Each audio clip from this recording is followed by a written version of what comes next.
Student good morning.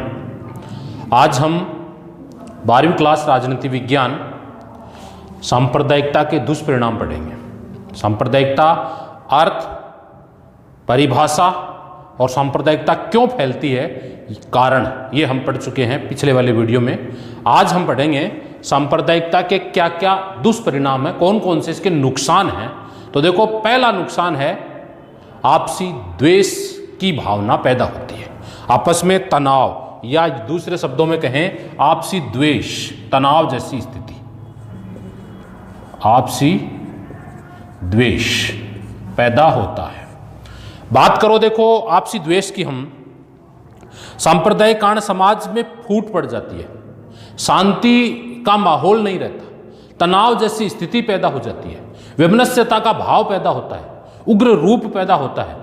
ऐसी स्थिति में देश का विकास संभव नहीं है, राष्ट्र का विकास संभव नहीं है, या यूं कह सकते हैं फूट की स्थिति रहती है, मनमुटाव रहता है, एक दूसरे के मन में हिंसा का भाव पैदा हो जाता है, दूसरे को मारने मरने जैसी स्थिति उस टाइम हो जाती है, दूसरे को कैसे भी हम क्षति पहुंचाएं ऐसा प्रयास इसमें किया जाता है, जो नुकसानदेह है।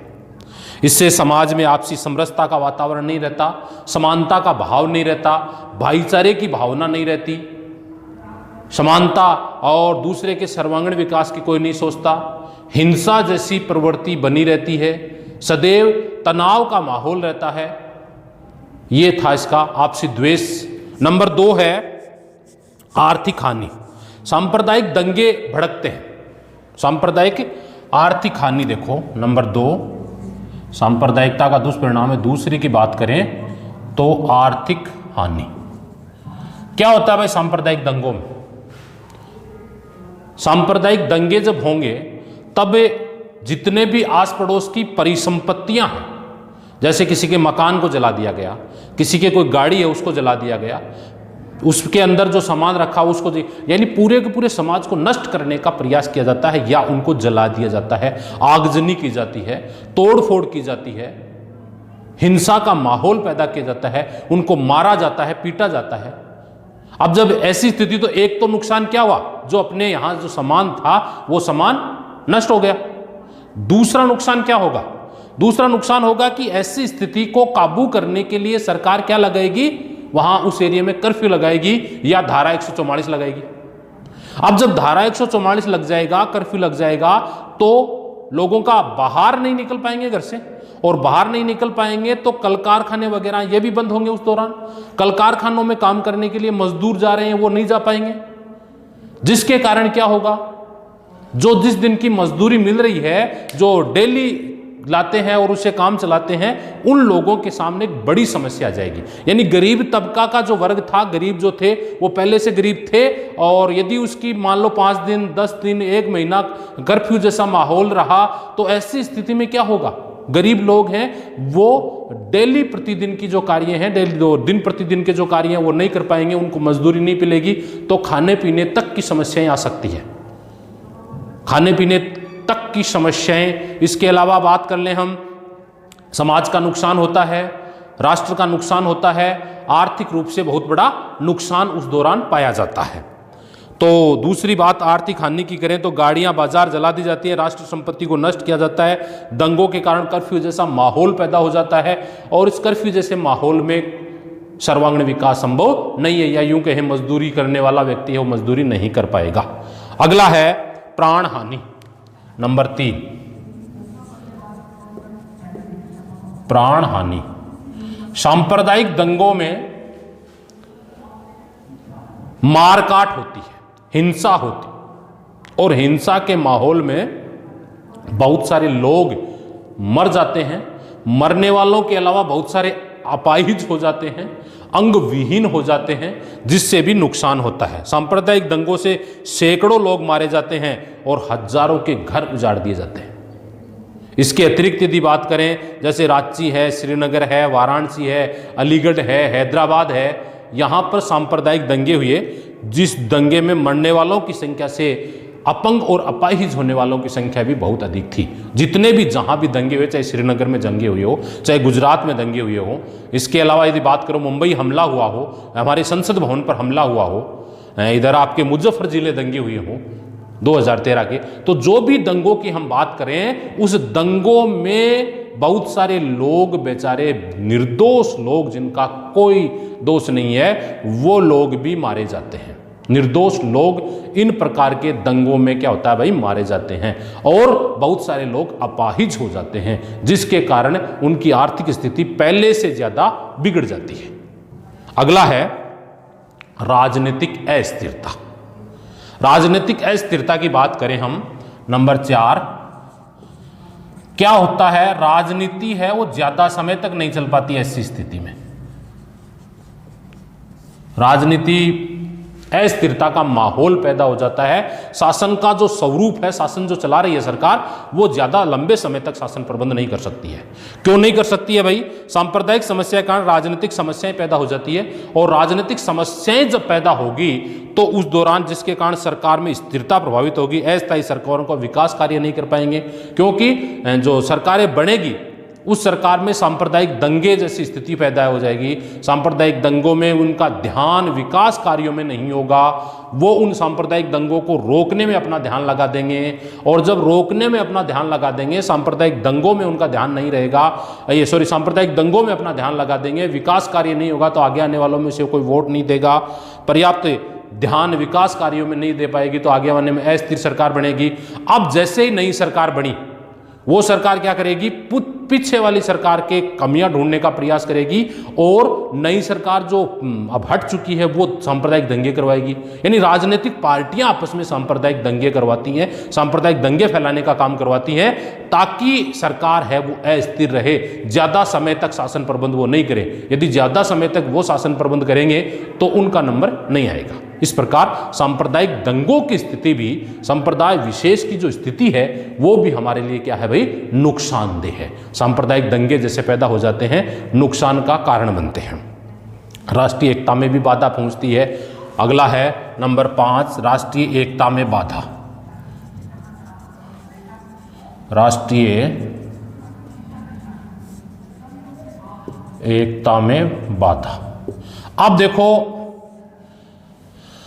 सांप्रदायिक दंगों में होती है लड़ाई, झगड़े, हिंसा, मनमुटाव, वैमनस्यता, तनाव, ऐसी स्थितियां पैदा हो जाती है। तो ऐसी स्थिति में राष्ट्र की एकता सुरक्षित नहीं रह सकती, एकता और अखंडता भी विभाजित होने जैसी स्थिति में आ जाती है। इन्हीं सांप्रदायिक दंगों के कारण पाकिस्तान बना, इन्हीं सांप्रदायिक दंगों के कारण बांग्लादेश का निर्माण हुआ। अफगानिस्तान जो पहले भारत के ही अंग थे कुछ जमाने में, पहले अफगानिस्तान पृथक हुआ, फिर पाकिस्तान, फिर बांग्लादेश, श्रीनगर को प्राप्त करने के लिए, जम्मू कश्मीर को प्राप्त करने के लिए आतंकवादी गतिविधियां दिन प्रतिदिन बढ़ती जा रही हैं। इससे क्या होता है, साथ आतंकवाद से या यूं कहें सांप्रदायिक दंगों से देश की एकता और अखंडता को खतरा पहुंचता है, जो कि नुकसानदेह है। देश की एकता और अखंडता को किसी भी प्रकार का नुकसान होता है जो देश के लिए खतरा है। राष्ट्रीय एकता की भावना में भाईचारे की भावना नष्ट हो जाती है, फूट पैदा हो जाती है, सामाजिक समरसता का भाव समाप्त हो जाता है, सामाजिक भेदभाव प्रारंभ हो जाता है, आपसी लड़ाई लड़ी जाती है, तनाव पैदा होता है, और बहुसंख्यक सांप्रदायिक स्वयं राष्ट्र के उग्र रूप को धारण कर लेते हैं और उसको नुकसान पहुंचाने का काम करते हैं, जिससे राष्ट्र की एकता और अखंडता बनी नहीं रह सकती है, एकता और अखंडता विभाजित होने की स्थिति में आ जाती है। राष्ट्रीय सुरक्षा को भी खतरा होता है, राष्ट्र की जो सुरक्षा एजेंसियां हैं वो भी नुकसान में पहुंचती है। क्यों पहुंचती है भाई राष्ट्रीय नुकसान? ये तो हम बात कर लें इसकी। भारत एक बहुसांप्रदायिक देश है, बहुत सारे संप्रदाय के लोग, जिसमें हिंदू है, मुस्लिम है, सिख है, ईसाई है, जैन है, बौद्ध है, पारसी, सभी धर्मों के लोग भारत में रहते हैं। किसी भी धर्म के साथ भारत में भेदभाव नहीं किया जाता, क्योंकि भारत को धर्मनिरपेक्ष राष्ट्र बनाया गया है। सभी धर्मों को सम्मान माना गया है, किसी भी धर्म के साथ किसी भी प्रकार का कोई भेदभाव नहीं किया गया है और सभी संप्रदायों के लोग यहाँ निवास, देश में शांति व्यवस्था के साथ विकास के लिए सबको मिलकर रहना बहुत जरूरी है। जितने भी लोग हैं, चाहे वो किसी भी जाति का हो, किसी भी धर्म का हो, भाषा का हो, वर्ण का हो, वर्ग का हो, उन जब तक सब लोग साथ मिलकर काम नहीं करेंगे, देश की एकता को बनाए रखने का प्रयास नहीं करेंगे, तो ऐसी स्थिति में क्या होगा भाई, विवाद पैदा होगा जो कि नुकसानदेह है। ऐसी स्थिति विवाद का कारण बनेगी जो कि नुकसानदेह है और सांप्रदायिक भावना एकता को पनपने नहीं देती है, क्योंकि वो साथ बैठ नहीं सकते, साथ रह नहीं सकते, और जब साथ नहीं रह सकते, सामाजिकता का भाव उसमें नहीं है, तो आपस में वैमनस्यता का भाव पैदा हो जाता है, जो राष्ट्र की एकता और अखंडता के लिए खतरा है, देश को समाप्त करने की ओर ले जाता है। अगला है भाई, औद्योगिक एवं व्यावसायिक विकास में बाधा। कोई भी देश हो जहां पर शांति स्थापित होगी वहीं उद्योग स्थापित हो सकते हैं, क्योंकि जो उद्योग लगाना चाहेगा, कोई भी उद्योग हो, चाहे बड़ा उद्योग हो, छोटा उद्योग हो, जो भी उद्योग लगाना चाहेगा वो क्या, किस उद्देश्य से उद्योग लगाता है? लाभ कमाने के उद्देश्य से लगाता है उद्योग। तो लाभ कमाने के उद्देश्य से जो कोई उद्योग स्थापित करता है या उद्योग लगाता है, तो ऐसी स्थिति में क्या होगा, लाभ के उद्देश्य से लगाया, लेकिन यहां तो लाभ, जैसे मान लो अशांति का माहौल है, बार बार सांप्रदायिक दंगे हो रहे हैं, बार बार 144 लागू हो रही है, कर्फ्यू का माहौल पैदा हो रहा है, तो वो अपने प्रतिष्ठान को चला ही नहीं पाएंगे। इसलिए वो एक ऐसे देश में इन्वेस्टमेंट करना चाहेगा, कोई भी बड़ा उद्योगपति हो जिसके ने लाखों करोड़ रुपए का इन्वेस्ट करना है, छोटी दुकान की बात कर लो, लाख रुपए इन्वेस्टमेंट करना है, तो छोटी दुकान वाला भी ऐसी जगह अपना प्रतिष्ठान या उद्योग स्थापित करना चाहेगा जहां शांति का माहौल हो, जहां सांप्रदायिक दंगों का माहौल हो, जहां हिंसा का माहौल हो, जहां तनाव हो, जहां वैमनस्यता का भाव हो, ऐसी जगह पर कोई भी उद्योग स्थापित नहीं करना चाहेगा। उद्योग स्थापित करने की जो प्रक्रिया है वो क्या है, उद्योग स्थापित करने की प्रक्रिया की बात कर लें तो वो वैसी जगह उद्योग स्थापित करना चाहेगा जहां लाभ के उद्देश्य हो, और लाभ कहां मिल सकता है, जो शांति प्रिय हो, लोग आपस में सहयोग से रहते हो, समानता का भाव हो, उनमें समन्वय हो, सौहार्दपूर्ण व्यवहार हो, भाईचारे की भावना हो, तो ऐसी जगह उद्योग लगाएगा। और जब उद्योग नहीं लगेगा तो यहां बेरोजगारी बढ़ेगी, और बेरोजगारी बढ़ेगी तो तनाव का कारण है वो ज्यादा बढ़ेगा। ये थे सांप्रदायिकता के दुष्परिणाम या नुकसान। अब हम बात करते हैं इस टॉपिक का लास्ट, जो लेसन का लास्ट टॉपिक बचा है, सांप्रदायिकता को रोकने के आपके पास कौन कौन से उपाय हैं। प्रश्न आता है 4 नंबर का, सांप्रदायिकता को रोकने के या सांप्रदायिकता को दूर करने के कौन कौन से उपाय हैं। सबसे पहला काम तो कर सकती है सरकार सांप्रदायिकता को रोकने के लिए, क्योंकि सांप्रदायिकता के कारण में और दुष्परिणाम में हमने पढ़ा कि सरकार की शिथिलता है सांप्रदायिकता बढ़ाने में, राजनीतिक दलों की भूमिका है, वो स्वयं सांप्रदायिक गतिविधियां करवाते हैं ताकि वोट बैंक की राजनीति, यानी वोटों को अपनी ओर आकर्षित कर सके, एक वर्ग विशेष के वोटों को अपने साथ जोड़ने के लिए या एक वर्ग विशेष के वोटों को अपनी ओर जोड़े रखने का प्रयास वो करें, इसके लिए वो सांप्रदायिक दंगों में महत्वपूर्ण भूमिका होती है। इनकी आपने पढ़ा भी होगा, वरिष्ठ पत्रकार निखिल चतुर्वेदी कहती है दंगों का मूल कारण राजनीति है, यदि राजनीति को समाप्त कर दिया जाए तो दंगे भी नहीं होंगे। तो सरकार क्या कर सकती है, सरकार को कैसे काम करने चाहिए। सबसे पहला है, सरकार को सदैव इस बात का ध्यान रखना चाहिए कि उसके द्वारा कोई ऐसा कार्य नहीं किया जाए जिससे सांप्रदायिकता को प्रोत्साहन मिले, अर्थात किसी वर्ग विशेष को ज्यादा प्रोत्साहन नहीं दे और किसी वर्ग विशेष को हतोत्साहित नहीं करे। सभी को सम्मान मानने, किसी भी धर्म के आधार पर किसी भी प्रकार का सरकार भेदभाव नहीं करे, न चुनावों के समय करे और न चुनावों के बाद करे, किसी भी समय में किसी भी प्रकार का इनका भेदभाव नहीं करें, सभी को सम्मान माने, किसी के साथ किसी प्रकार का भेदभाव नहीं किया जाए, समानता के संबंध के आदर्शों की बात करें कि सभी लोग समान हैं। हालांकि भारतीय संविधान विधि के समक्ष समानता की बात करता है, लेकिन जो वर्तमान सरकारें हैं ये कहने को तो समानता की बात करते हैं, लेकिन व्यवहारिक धरातल पर समानता के आधार पर ये स्थापित नहीं हो पाते हैं। तो पहला काम तो सरकार को अपना कठोर निर्णय लेना पड़ेगा और वो ऐसा कोई भी काम नहीं करे जिससे सांप्रदायिक दंगे फैलते हों। इसके अलावा इसे क्रियान्वित करने का वो प्रयास करे आदर्शों की बात करे, अच्छे अच्छे आदर्शों की बात करे, सबको सम्मान माने, किसी प्रकार का किसी भी व्यक्ति के साथ भेदभाव नहीं करे। नंबर 2, शिक्षा का ज्यादा से ज्यादा प्रचार प्रसार हो। शिक्षित व्यक्ति सांप्रदायिक दंगे नहीं करेगा। और शिक्षा भी कैसी दी जाए? शाश्वत मूल्यों की शिक्षा दी जाए, क्योंकि सभी जितने भी धार्मिक पुस्तकें हैं उन सभी धार्मिक पुस्तकों में सत्य है, अहिंसा है, करुणा है, दया है, परोपकार है, ये सभी में है। मतलब ऐसा कोई शास्त्र नहीं है जिसमें शाश्वत मूल्य नहीं हो। और शाश्वत मूल्यों को पढ़ाया जाए, बार बार उनको सिखाया जाए कि दया भाव रखनी है, करुणा रखनी है, सौहार्दपूर्ण व्यवहार है। शिक्षा शाश्वत मूल्यों को इसमें बढ़ाया जाए, शिक्षा को ज़्यादा से ज़्यादा बढ़ाया जाए। इलिटरेट जो लोग हैं, अशिक्षित लोग हैं, उनको शिक्षा से जोड़ने के लिए उनको प्रोत्साहन राशि दी जाए सरकार के द्वारा निःशुल्क शिक्षा दी जाए। ये सब कार्य हैं उसके द्वारा की जाए। नैतिक आध्यात्मिक मूल्यों को शामिल किया जाए।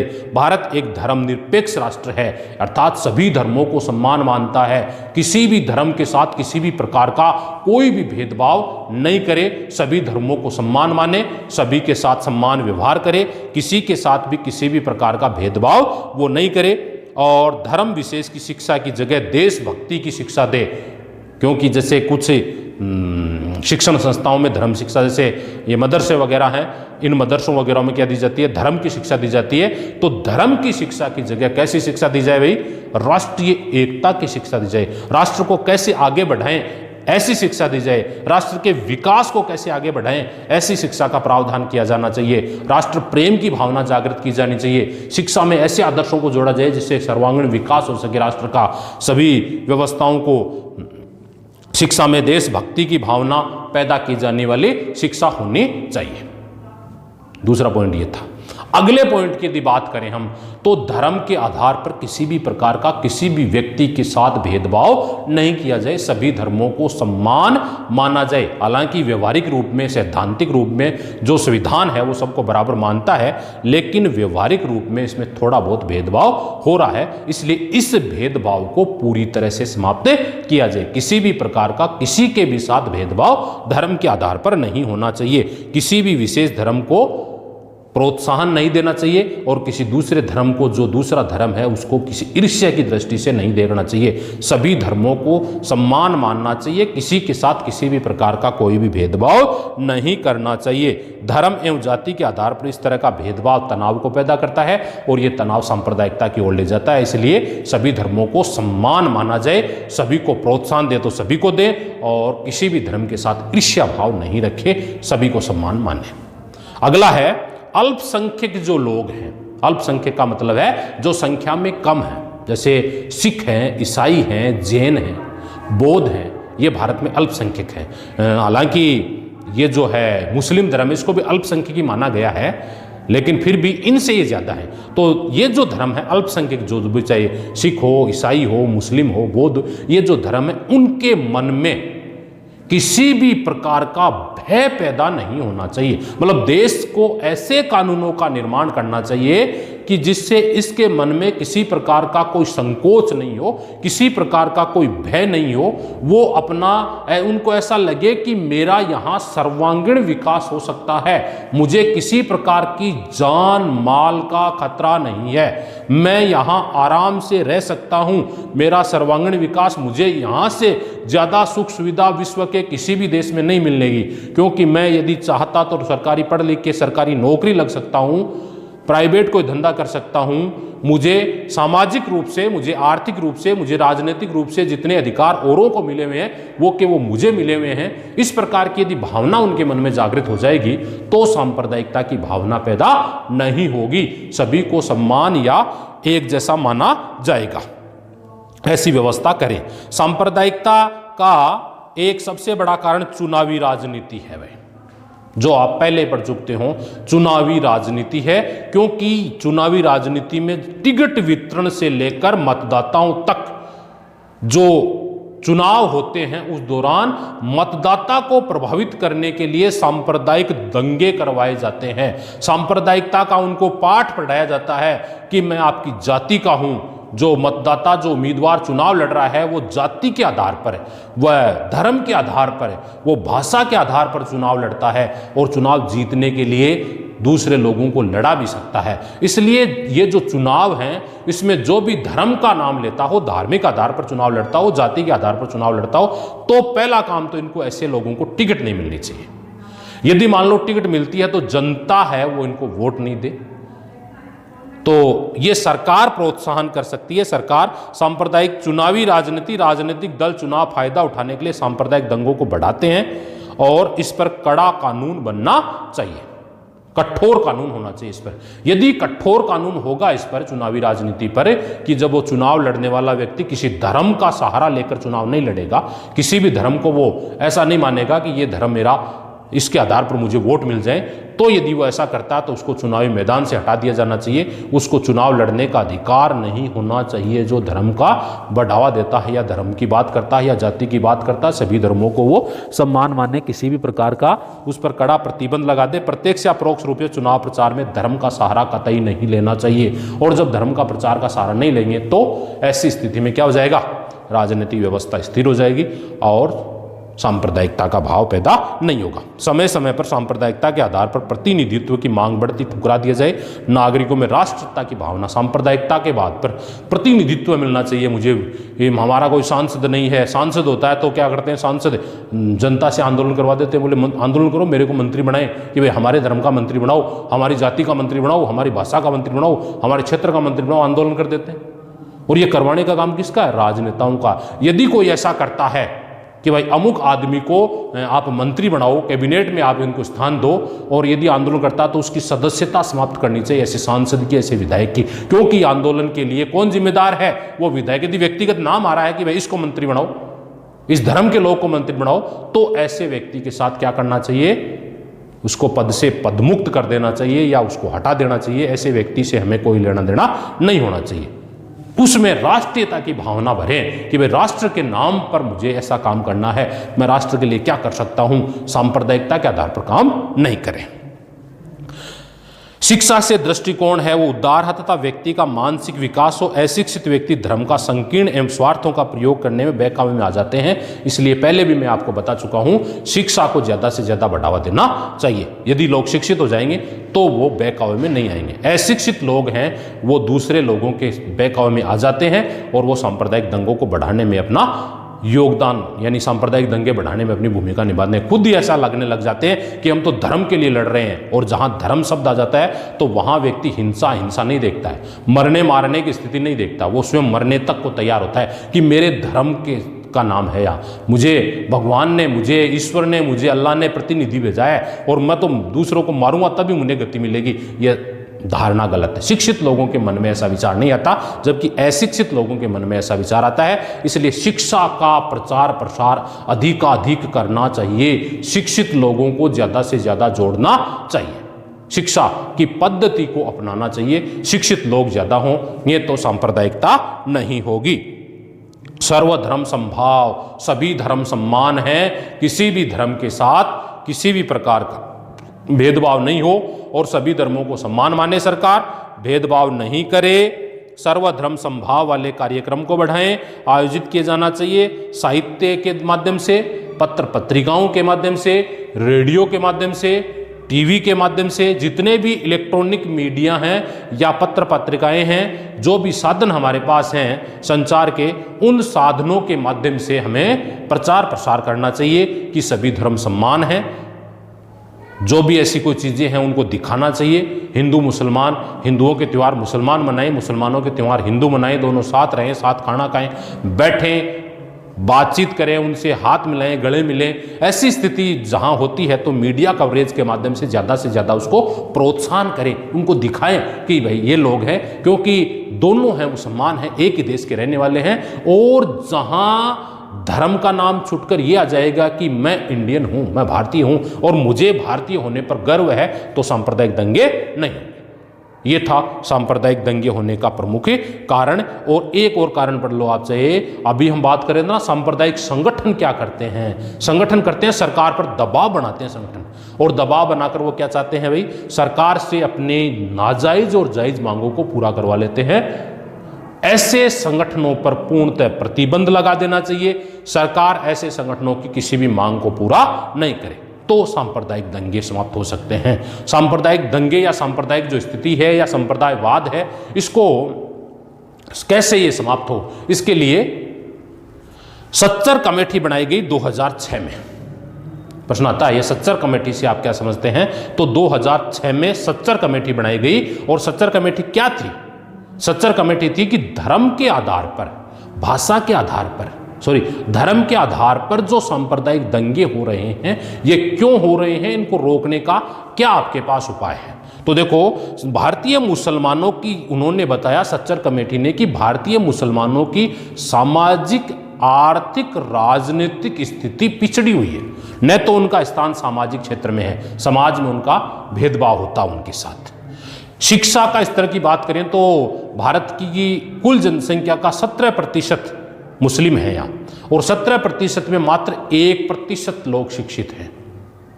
मात्र मुस्लिम बात करें तो 1% लोग शिक्षित हैं। तो ऐसी स्थिति में जो अशिक्षा का स्तर है और जिसके कारण वो सरकारी नौकरी नहीं लग पाए, सरकारी नौकरी के अलावा बड़े उद्योग स्थापित वो नहीं कर पा रहे हैं, इसलिए उनके पास इनकम ऑफ सोर्स क्या है? कम है, और जिसके कारण वो गरीबी रेखा से नीचे भी जी रहे हैं और गरीबी रेखा में भी हैं। गरीब लोग हैं, आर्थिक पिछड़ापन है, और आर्थिक पिछड़ेपन के लोगों को धर्म के बाट यदि कोई बात पढ़ाए तो वो ज़्यादा समझ में आता है उनके, ये धर्म के आधार पर कि अल्लाह ने आप प्रतिनिधि हैं आप।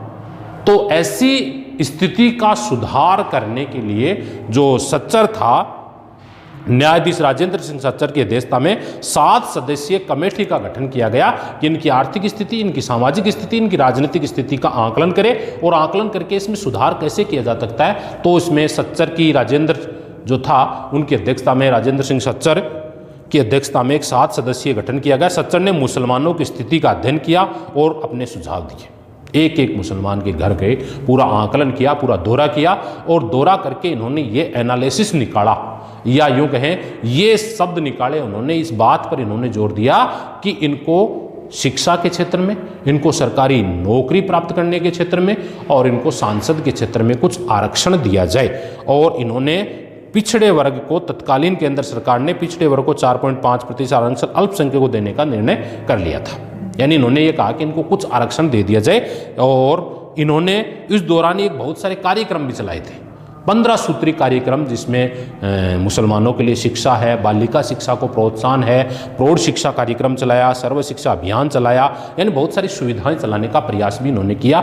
वर्तमान जो सरकार थी, उन्होंने जो अन्य पिछड़े वर्ग को 27% आरक्षण मिला हुआ है, इस 27% आरक्षण में से 4.5%, 4.5% आरक्षण किसको देने की बात कह ली भाई? ये जो 27% में से 4.5% आरक्षण है वो अल्पसंख्यक वर्ग को देने की बात कही। लेकिन पहले तो आंध्र प्रदेश जो उच्च न्यायालय है भारतीय, इसने, आंध्र प्रदेश हाईकोर्ट ने और फिर सुप्रीम कोर्ट ने ऐसे फैसले को रद्द कर दिया कि ये संविधान के विपरीत है, इसलिए आप इनको आरक्षण नहीं दे सकते। इस प्रकार सच्चर कमेटी की रिपोर्ट के आधार पर हम कह सकते हैं कि लोकतांत्रिक शासन व्यवस्था में इनकी महत्वपूर्ण भूमिका रही है और आगे भी रहेगी। ये था सांप्रदायिकता का कारण, आप परिणाम और दुष्परिणाम के बाद में बात कर लें हम सांप्रदायिकता को समाप्त कैसे किया जा सकता है और सच्चर कमेटी की क्या रिपोर्ट है। इसके साथ ही आपका ये लेसन कंप्लीट।